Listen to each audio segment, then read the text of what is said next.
우리가 복음서를 보면은 예수님께서 하신 그 이적과 능력이 상당히 많이 있습니다. 예수님은 곳곳을 다니면서 병든 사람을 고치시고 중풍병자를 걷게 하시고 안전뱅이를 일으켰습니다. 죽은 사람을 살리고 귀신을 쫓아냈습니다. 말씀 한마디로 사나운 풍랑과 바람을 잔잔하게 하기도 했습니다.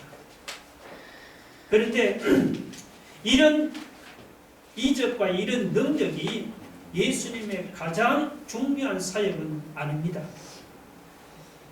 예수님의 사역에서 제일 중요한 것은 바로 제자를 세우는 것입니다. 예수님께서 공생애를 시작하면서 제일 처음 하신 일, 바로 제자를 부르시는 일입니다.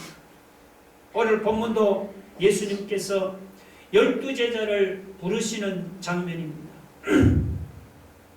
예수님이 이 세상에서 3년 동안 사역하시면서 가장 심려를 기울인 것, 바로 제자를 세우는 일이었습니다. 예수님께서 이렇게 제자 세우는 일에 심려를 기울였는데, 자, 그러면 여러분, 이 제자가 어떤 사람입니까? 오늘 본문은 제자가 어떤 사람인지 두 가지로 말씀을 하고 있습니다. 예수님의 제자는 첫 번째, 예수님이 불어서 세운 사람입니다.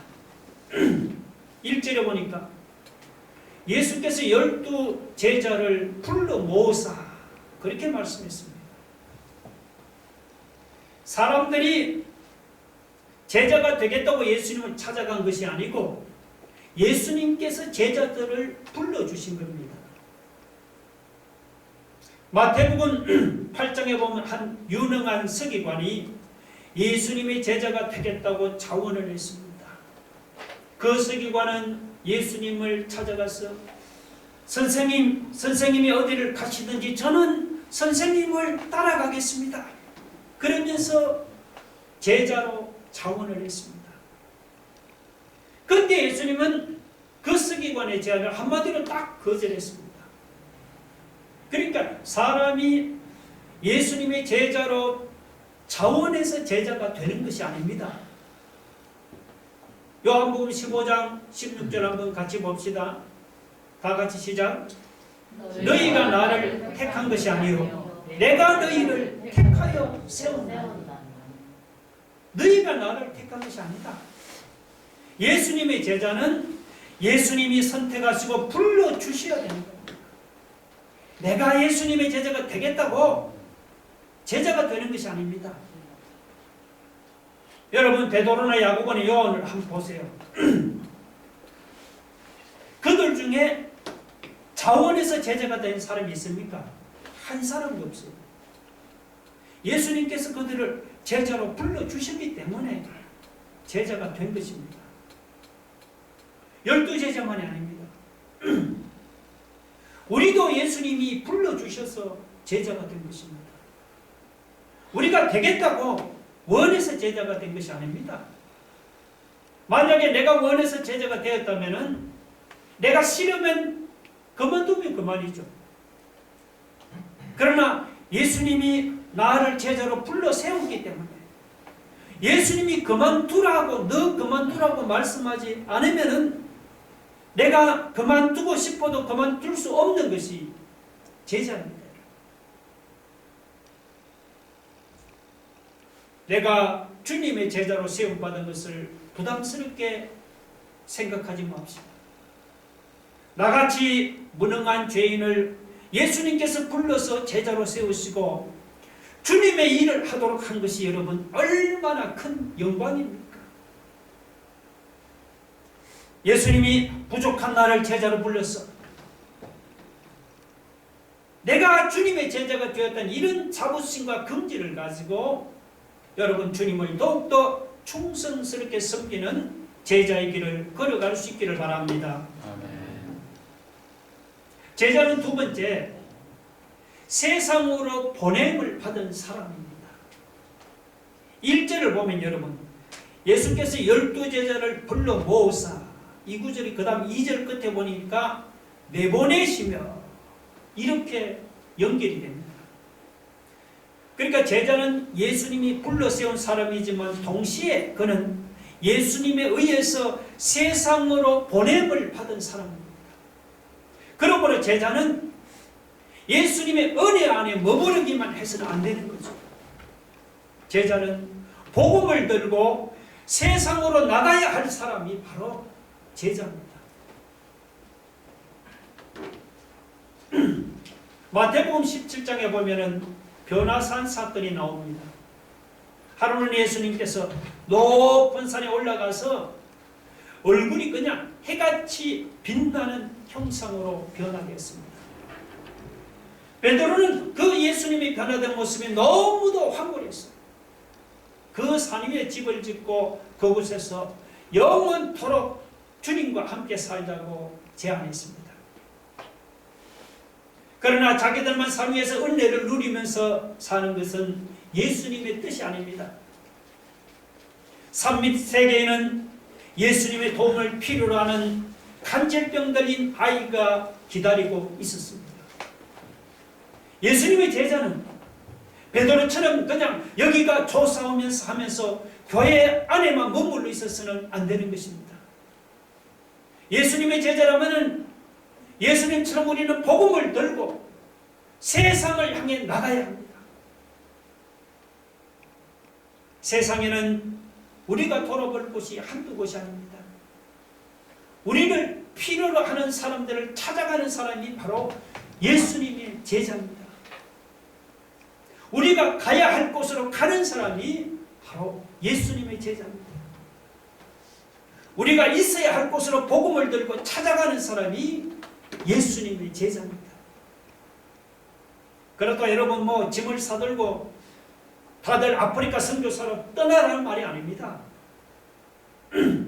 지금 내가 서 있는 그 자리가 바로 내가 가야 할 선교지입니다. 식구들끼리 부딪히고 갈등하는 그 가정이 바로 내가 가야 할 선교지입니다. 서로 다투고 갈등하는 우리 사회가 바로 내가 가야 할 선교지입니다. 예수님의 제자가 가정으로 들어가면 지옥 같은 가정이 그냥 천국으로 변하는 겁니다. 예수님의 제자가 사회로 들어가면 다투고 갈등하는 사회가 화목하고 평화스러운 사회로 변화됩니다. 예수님의 제자는 어떤 사람입니까? 바로 세상으로 보냄을 받은 사람입니다. 오늘 저와 여러분이 복음을 들고 세상으로 들어가면 이 괴로운 세상이 살맛 나는 세상으로 변화될 줄로 믿으시기 바랍니다.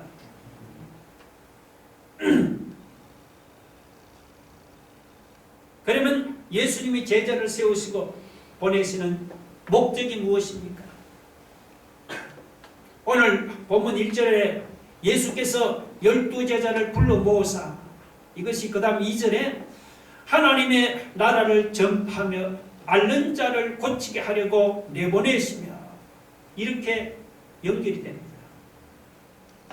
예수님께서 제자들을 불러 모아서 내보내시는 목적이 바로 그 제자들을 통해서 이 세상에 하나님의 나라를 전파하기 위함이라는 것입니다. 복음서를 보면 이 하나님의 나라는 예수님께서 공생애를 시작하면서 제일 먼저 선포하신 메시지이기도 했습니다. 마태복음 4장이나 혹은 마가복음 1장을 보면은 세례 요한이 잡힌 후에 예수님께서 갈릴리로 오셔서 처음으로 전파하신 메시지가 뭡니까? 바로 때가 찼고 하나님의 나라가 가까이 왔으니, 하나님의 나라가 가까이 왔습니다. 이 하나님의 나라는 예수님이 전파하는 중심 메시지이기도 했지만 동시에 이것은 유대인들의 관심사이기도 했습니다. 그런데 여러분, 의미는 전혀 달랐습니다. 유대인들은 하나님의 나라가 이 세상에서 이루어진다고 믿었습니다. 유대인들은 장차 메시아가 유대인들의 왕으로 이 세상에 오시면은 로마 제국을 몰아내고 지금 이스라엘 땅에 하나님의 나라를 세운다고 그렇게 믿었습니다. 그런데 예수님의 생각은 달랐죠. 예수님께는 하나님의 나라가 이 세상에 세워지는 유대 민족주의 나라나 혹은 정치적인 나라가 아닙니다. 사람들의 마음속에 이루어지는 영적인 나라가 바로 예수님이 말씀하는 하나님의 나라입니다. 사람들이 복음을 믿어 하나님의 다스림을 받고 하나님의 통치를 받아들이는 그곳에 이루어지는 영적인 나라가 바로 예수님이 전파하는 하나님의 나라입니다. 그래서 우리가 이 세상에 하나님의 나라를 세우려면 그 전에 해야 할 게 있는데 뭡니까? 그 전에 이 세상을 지배하고 있는 사탄의 세력을 몰아내야만 합니다. 사탄이 공중의 권세 잡은 자로 이 세상에서 왕 노릇을 하고 있는데 그 사탄의 세력을 제압하지 않고는 이 세상에 하나님의 나라를 세울 수가 없습니다. 그래서 예수님 사탄의 세력을 제압하고 쫓아내라고 제자들을 이 세상에 보냈습니다. 뜬금없이 세상으로 가라고 하니까 여러분 걱정이 없습니까? 그렇다고 여러분 걱정하지 마십시오. 왜냐하면 예수님께서 우리를 그냥 세상으로 보내지를 않습니다. 1절은 뭐라고 하죠? 예수께서 12제자를 불러 모으사 모든 귀신을 제하며 병을 고치는 능력과 권위를 주시고라고 했습니다. 예수님께서 제자들을 그냥 세상으로 보내지를 않고 귀신을 쫓아내고 병을 고치는 능력을 주셔서 보냈습니다. 자, 그러면 예수님께서 제자들에게 어떤 세상 권력이나 혹은 세상 무기 같은 것을 주시지를 않고 왜 귀신을 쫓아내거나 혹은 병을 고치는 이런 능력을 주셨을까요? 그것은 뭔가 하면 사탄의 지배를 받는 사람들의 특징이 뭐냐? 바로 병들고 귀신 들린 상태에 있기 때문입니다. 그러니까 귀신을 쫓아내거나 혹은 병을 고치는 것이 그것이 사탄의 세력을 제압하는 상징적인 행위입니다.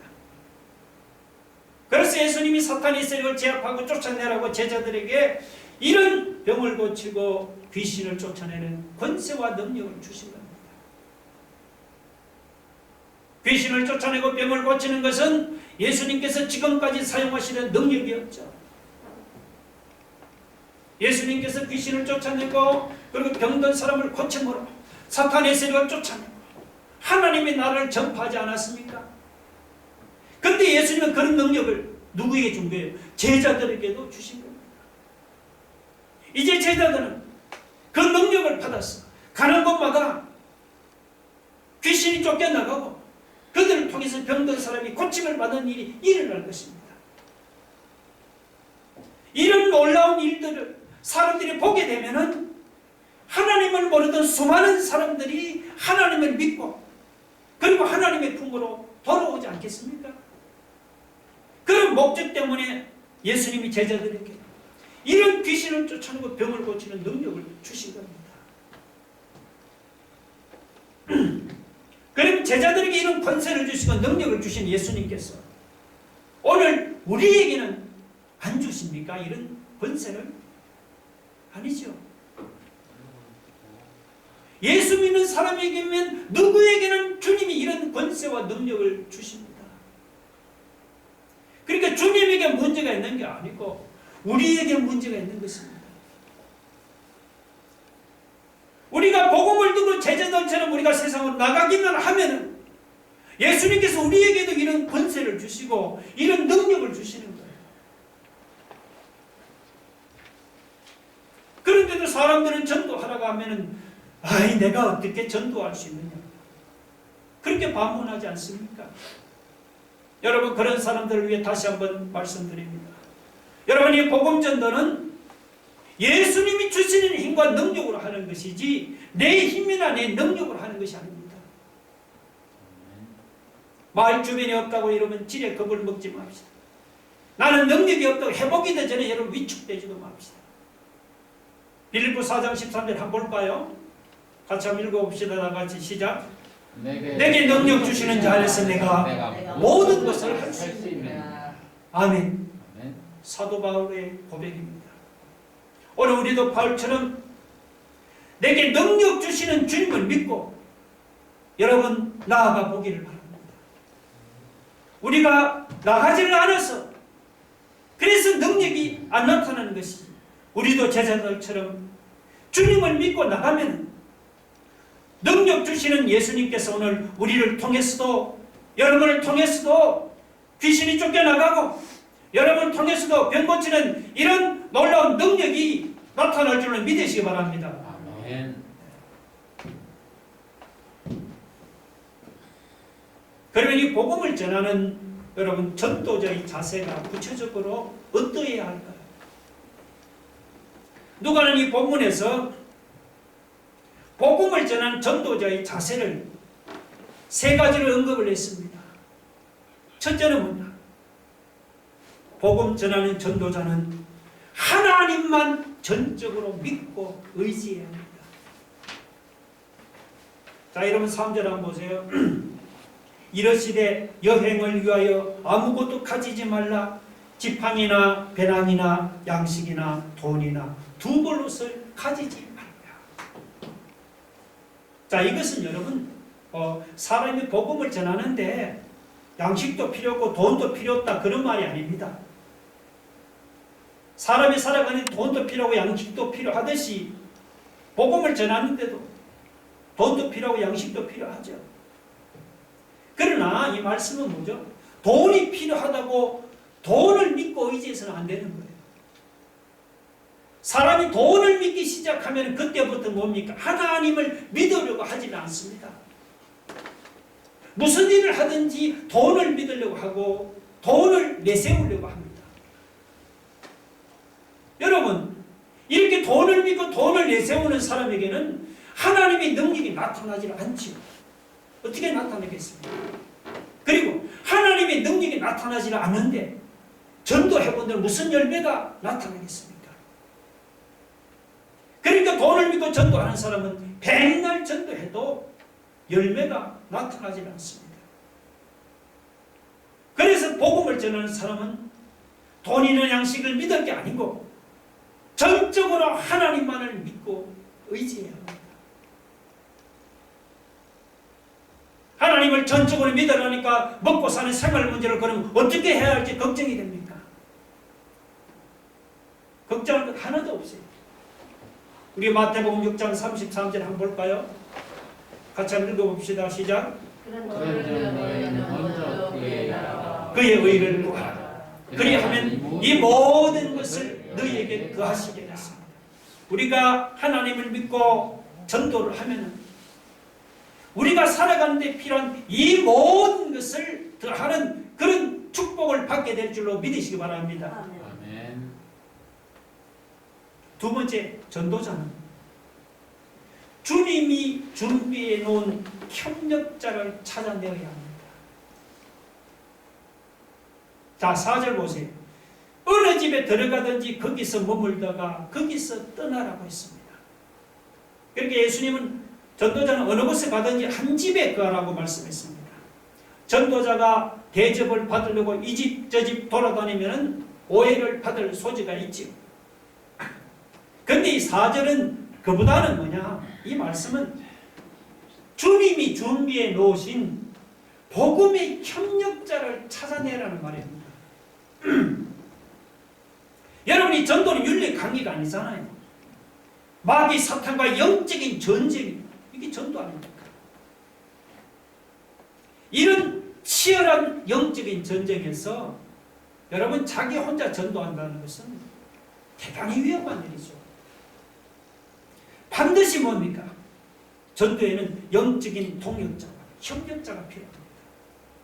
그래서 예수님은 제자들에게 전도 현장에서 이 4절은 어떤 협력자를 찾아내면은 다른 데로 가지 말고 거기서 그 사람과 함께 머물다가 거기서 떠나라고 그렇게 말씀하는 거예요. 예수님 말씀대로 복음 전하는 곳에는 여러분 어디든지 주님이 준비해 놓은 협력자가 있습니다. 예를 들면 사도 바울이 빌립보에서 전도할 때 루디아라는 여자가 있었잖아요. 그 루디아는 바울이 전하는 복음을 듣고 주님을 믿었습니다. 그 후에 그 루디아를 통해서 바로 빌립보 교회가 세워졌습니다. 그러니까 이 루디아는 어떤 인물이냐? 사도 바울이 빌립보 전도를 할 때 예수님께서 거기 준비해 놓은 바울의 협력자였습니다. 예수님은 절대로 전도자를 여러분 혼자 보내지는 않습니다. 예수님은 전도자를 도와주는 협력자를 반드시 만나게 해주십니다.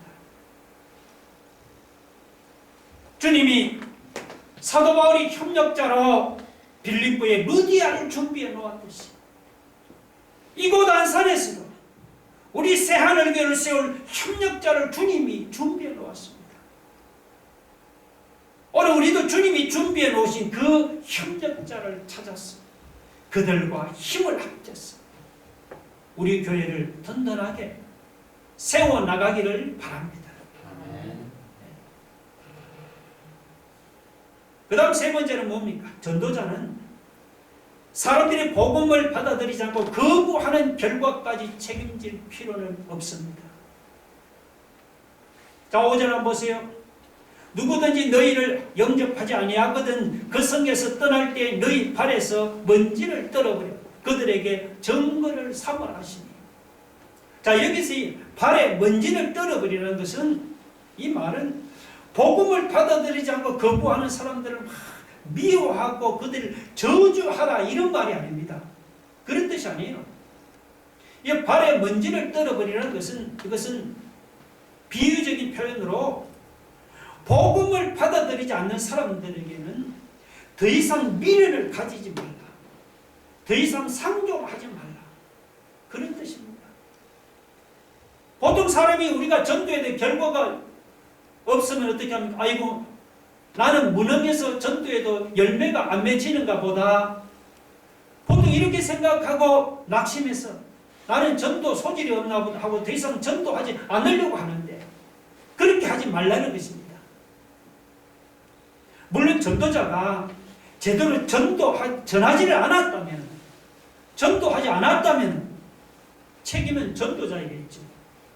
반면에 전도자가 열심히 복음을 전했습니다. 예수를 전했는데도, 그랬는데도 사람들이 믿지를 않는다면 그때는 전도자에게 책임이 없다고 하죠. 그때는 누구에게 책임이 있습니까? 복음을 믿지 않고 받아들이지 않고 거부한 사람들에게 전적으로 책임이 있다는 거예요. 그때 전도자는 발에 먼지를 떨어버리고 그 복음을 거부하는 사람들에게 더 이상 미련을 갖지 말라는 것입니다. 여러분 생각해 보세요. 아니, 우리가 누구이기에, 도대체 우리가 누구이기에 안 믿는 사람을 우리가 믿게 만들 수가 있겠습니까? 그건 못합니다. 사람이 믿고 안 믿고는 우리가 하는 게 아니고 누가 하는 거예요? 주님이 결정할 일입니다. 우리가 결정할 일이 아니에요. 그러니까 주님이 하실 일을 우리가 하려고 하니까 전도해도 안 믿으면 어떻게 될까 하면서 두려워하는 거죠. 믿고 안 믿고는 주님이 하실 일이니까 주님께 맡기고, 우리는 뭡니까? 다만 때를 얻든지 못 얻든지 힘써 하나님의 복음을 전하기를 바랍니다. 전도자가 한 사람은 답이 뭡니까?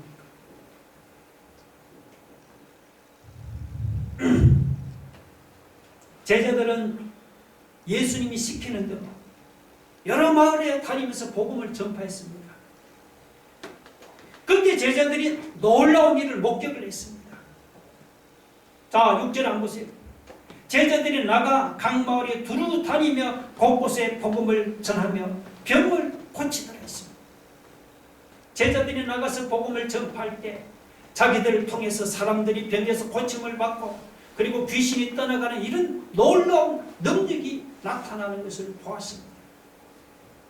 자, 이런 일들이 뭘 의미합니까? 이것은 제자들만이 아니고 누구든지 복음을 전하기만 하면은 예수님이 하신 것과 같은 그런 능력과 역사가 나타난다는 것이죠.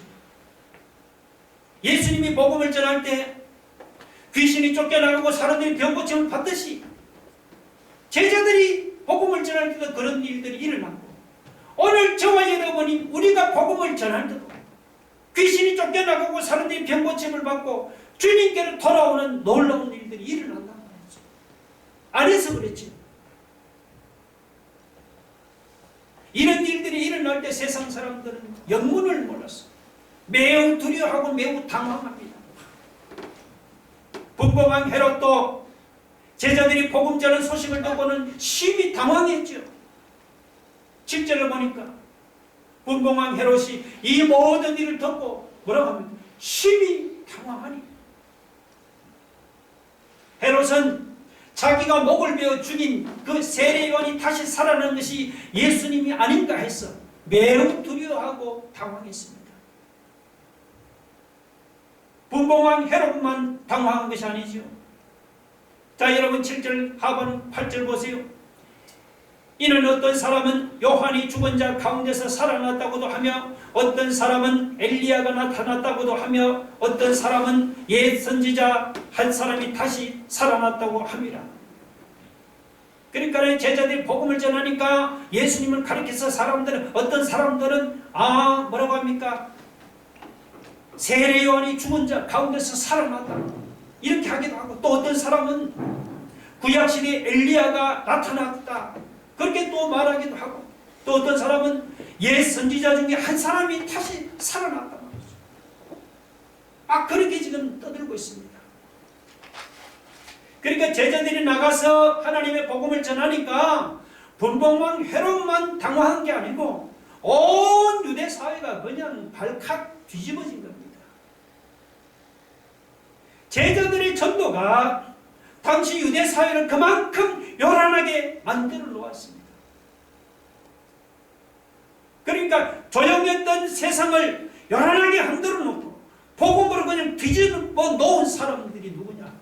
제자들이었습니다. 그런데 이런 일은 예수님 당시에만 일어난 것이 아닙니다. 사도행전 17장을 보면 사도 바울이 데살로니가에서 전도할 때도 큰 소동이 일어났습니다. 사도행전 17장 5절 한번 봅시다. 다 같이 읽어봅시다. 시작. 그러나 유대인들은 시기하여 저자의 어떤 불량한 사람들을 데리고 때를 지어 성을 소동하게 하였습니다. 그러니까 사도 바울 일행들이 이제 데살로니가에서 하나님의 복음을 전할 때 유대인들은 그걸 못마땅하게 생각을 했어요. 그래서 저작거리의 불량배들을 동원해서 온 데살로니가 성을 소동하게 했습니다. 그런데 다음 구절을 보면 더 중요한 말이 나와요. 자, 17장 6절 한번 봅시다. 시작. 소리 질러 이르되. 없습니까? 읽어보세요. 소리 질러 이르되 천하로 의롭게 하던 사람들이 여기도 이르되. 천하를 어지럽게 하는 이 사람들이라고 했습니다. 유대인들은 복음을 전하는 바울 일행을 가리켜서 뭐라고 지칭합니까? 저들은 천하를 어지럽게 하던 이 사람들이다. 유대인들이 복음 전하는 바울 일행을 보고 한 말이에요.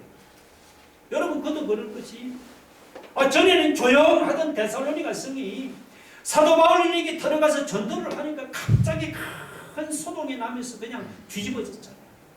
그러니까 유대인들의 눈에는 복음을 전하는 바울 일행이 정말 천하를 어지럽게 하는 그런 사람들로 보인 것이 당연하죠. 그런데 이런 일은 예수님 당시나 사도 바울 당시에만 일어나는 것이 아닙니다. 사실 여러분 하나님의 복음이 담대하게 전해질 때는 언제 어디서나 이런 일들이 일어나게 되어 있습니다. 그런 의미에서 보면은 데살로니가 사람들이 하는 말이 틀린 말이 아니죠. 맞는 말이죠. 데살로니가 사람들의 말대로 복음을 전하는 사람들은 정말 어떤 사람이에요? 천하를 어지럽게 하는 사람들이다 말이죠. 그렇다고 뭐 데모에서 어지럽게 하는 게 아니죠. 복음으로 어지럽게 하는 사람들입니다. 근데 우리는 어떻습니까? 우리는 복음으로 지금 천하를 어지럽게 합니까? 제자들처럼 우리도 복음으로 세상을 어지럽게 하고 요란하게 합니까? 우리가 전하는 복음을 듣고 분봉한 헤롯이나 유대인들처럼 안 믿는 세상 사람들이 보고 우리를 보고 당황하고 그리고 두려워하는 일이 일어납니까? 우리가 전하는 복음을 듣고 세상이 뒤집혀지는 일이 지금 일어나고 있습니까? 세상 사람들이 우리를 보고 당황하기는커녕 눈도 하나 까딱하고 하지도 않은 게 아닙니까? 예수쟁이들 이름은 말이죠. 우리가 전하는 복음을 듣고 세상이 뒤집어지기는커녕 오히려 우리 가치관이 세상에서 지금 뒤집어지고 있지 않습니까? 세상 것들로. 우리가 복음으로 세상을 어지럽게 하는 것이 아니고 오히려 세상이 우리의 믿음을 어지럽게 지금 만들고 있지는 않습니까? 그러면 우리가 회개해야 합니다. 하나님은 오늘 우리가 전하는 복음을 듣고 세상 사람들이 당황하고 두려워하게 보는 저게 뭐냐? 하나님은 우리가 전하는 복음을 듣고 세상이 뒤집혀지기를 원하십니다. 하나님은 우리가 전하는 복음으로 세상을 어지럽게 하기를 원하십니다. 우리도 사도 바울처럼 예수님의 제자들처럼 오늘 하나님의 복음으로 이 죄악된 세상을 어지럽게 하는 뒤집게 하는 이런 능력 있는 하나님의 복음의 정인들이 되기를 주의 이름으로 축원합니다. 함께 기도하겠습니다. 하나님은 오늘 복음으로 이 세상이 뒤집어지고 세상이 어지럽게 되기를 원하십니다. 우리가 복음을 들고 나가면 주님이 제자들에게 권세와 능력을 주셨듯이 오늘 우리에게도 권세와 능력을 주십니다.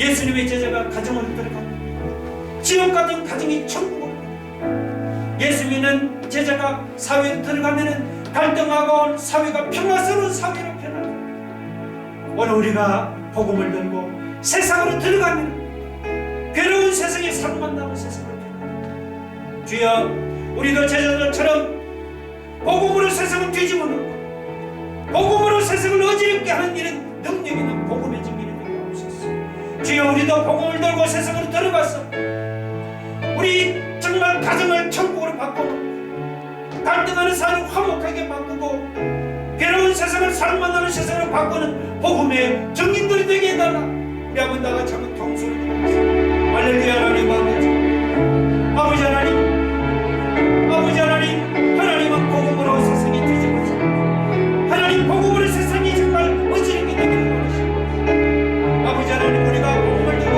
나아가면 주님이 제자들에게 권세와 능력을 주십니다. 오늘 우리에게도 권세와 능력을 주십니다.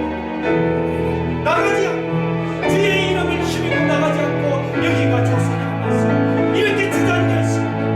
하나님, 우리가 능력과 권세를 체험하는 하나님 아버지, 오늘 우리 제자들처럼 하나님의 복음을 들고 우리가 세상으로 들어가고 가정으로 들어가고 하나님 아버지 복음으로 우리도 하는 이 세상을 뒤집어 놓고 복음으로 하는 이 세상을 지금 바꾸는 이런 하나님 능력 있는 복음의 정인들이 되기를 원합니다. 하나님, 우리가 지금 제자들처럼 가는 곳곳마다 하나님 아버지 역사가 나타나듯이 오늘 우리도 하나님의 복음을 들고 나아갈 때 우리를 통해서 안산이 뒤집어지고 바뀌어지는 주여, 이런 능력이 나타날 수 있도록 역사하여 주시옵소서.